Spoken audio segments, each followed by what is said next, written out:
Your anxiety relief technique is completely backwards. Here's why. Most people try to calm anxiety down, push it away, breathe it out, think positive thoughts, and it never works long-term because you're treating anxiety like an enemy that needs to be defeated, when it's actually more like a smoke alarm that goes off even when there's no fire. The DARE technique flips that completely. DARE was developed by anxiety coach Barry McDonagh, and it stands for Defuse, Allow, Run Toward, and Engage. For steps that sound simple but are genuinely counterintuitive because every single one of them asks you to do the opposite of what your panicking brain is screaming at you to do right now. Let's start with the Defuse.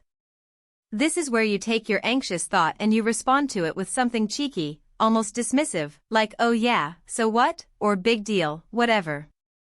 It sounds too casual to work, but neurologically it interrupts the threat-response loop before it can spiral. Here's why diffusion works on a brain level. When anxiety spikes, your amygdala fires and your prefrontal cortex basically goes offline, which is why logic never helps in the moment, but a playful, almost sarcastic response bypasses that threat circuit and keeps your rational brain just barely in the game. But here's where it gets wild. Studies on ACT therapy, which shares DNA with DARE, show that diffusion techniques can reduce the believability of anxious thoughts by up to 60% in a single session, not weeks of practice, not months of therapy. One session of consciously talking back to your fear differently. Now step 2, allow. And this one is brutal if you're a control person, because allowing means you literally stop trying to make the anxiety go away, you just let it be there, pulsing, uncomfortable, awkward, and you say something like, "Fine, I accept this feeling, I'm not fighting it anymore."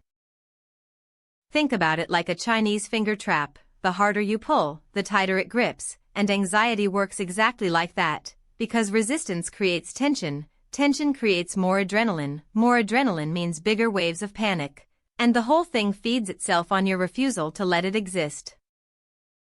Research published in the Journal of Anxiety Disorders found that acceptance-based strategies, which is essentially what the allow step is, reduced anxiety symptoms significantly more than distraction or suppression techniques, which most of us default to without even realizing we're doing it.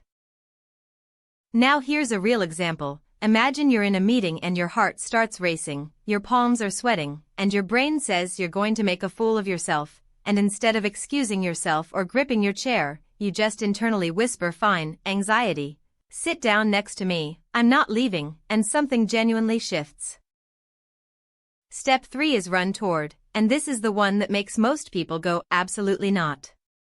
Run toward means you actively invite the sensation to get bigger. You say, "Come on then, give me your worst," almost like daring the anxiety to escalate, which is where the technique's name actually comes from.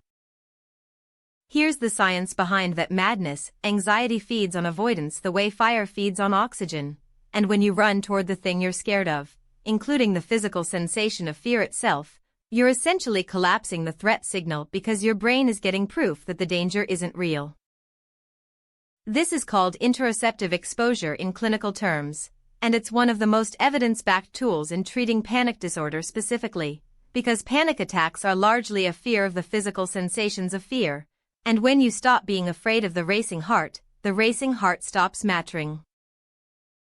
But here's where it gets wild. Barry McDonagh describes this step as moving from a -10 emotional state to a 0, not to a +10, just neutral. Just, this is happening and I'm still here and I'm still breathing and I haven't actually died yet despite what my brain promised. The final step is engage, and this is the landing pad of the whole technique, where you shift your attention outward, back into whatever you were doing before the anxiety hijacked you, a conversation, a task, a walk, anything that gives your brain something real to chew on instead of spinning on itself. Engagement isn't distraction, it's a crucial distinction, because distraction is still running away from anxiety while keeping one eye on it, but engagement is genuinely recommitting your attention to life, to the present moment, to something that actually matters to you, and that difference is enormous in practice. A lot of people ask, how long does it take DARE to work? And the honest answer is that some people feel a shift in their very first panic attack when they use it, not because the anxiety vanishes, but because their relationship to it changes instantly. And that relationship shift is the actual healing. Let's talk about how to practice DARE when you're not anxious, because this is the part most people skip entirely and then wonder why it doesn't click in the heat of the moment. You need to run mental rehearsals, literally imagining an anxious scenario and walking your brain through each of the 4 steps like a fire drill.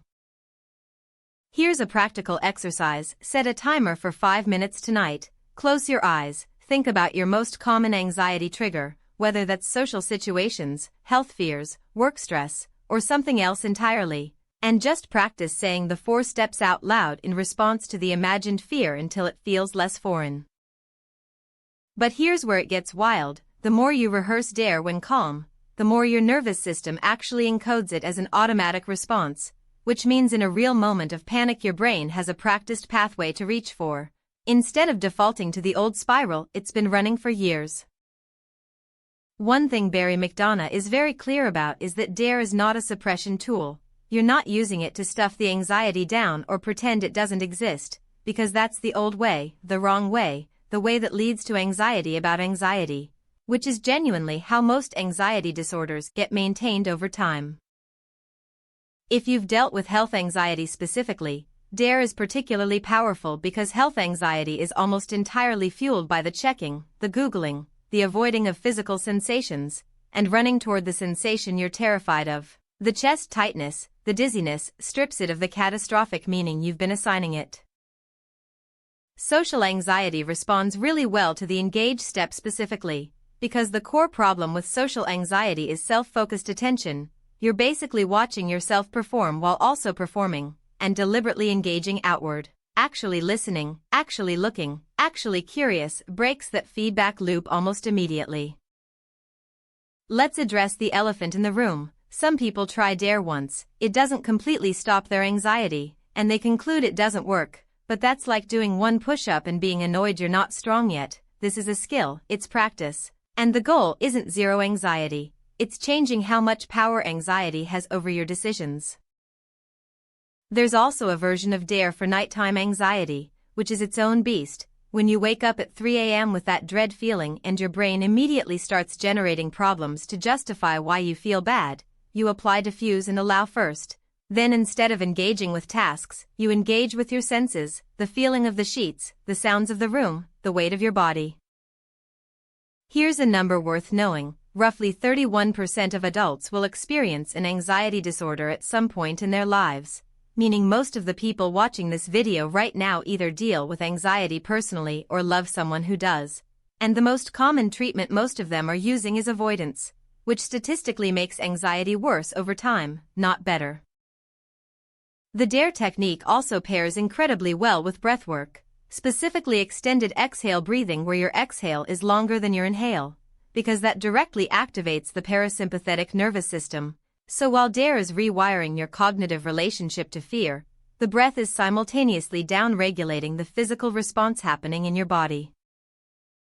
Here's something that might reframe everything. Anxiety is not weakness, it's not a character flaw, it's not evidence that something is broken in you. It's an overprotective system that learned to fire in the wrong situations, and DARE isn't fixing you. It's just teaching that system better information about what's actually dangerous and what isn't. The biggest mistake people make with DARE specifically is expecting it to feel good in the moment. It won't, especially at first, because running toward fear feels exactly as uncomfortable as it sounds, but the discomfort is actually the proof it's working, because you're doing the thing your anxious brain said you couldn't survive, and surviving it. If you want to go deeper, Barry McDonagh's book is literally called DARE, and it's one of the most practical anxiety books I've ever come across. Not theoretical, not clinical, but written like someone who's been in the trenches of panic and found a way out and genuinely wants to hand you the map.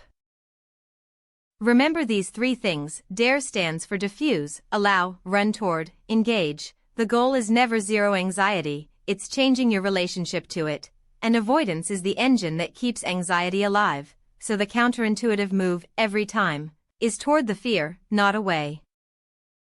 What's the one anxiety trigger in your life right now that you've been avoiding the most? Drop it in the comments, because naming it out loud is actually the first act of running toward it.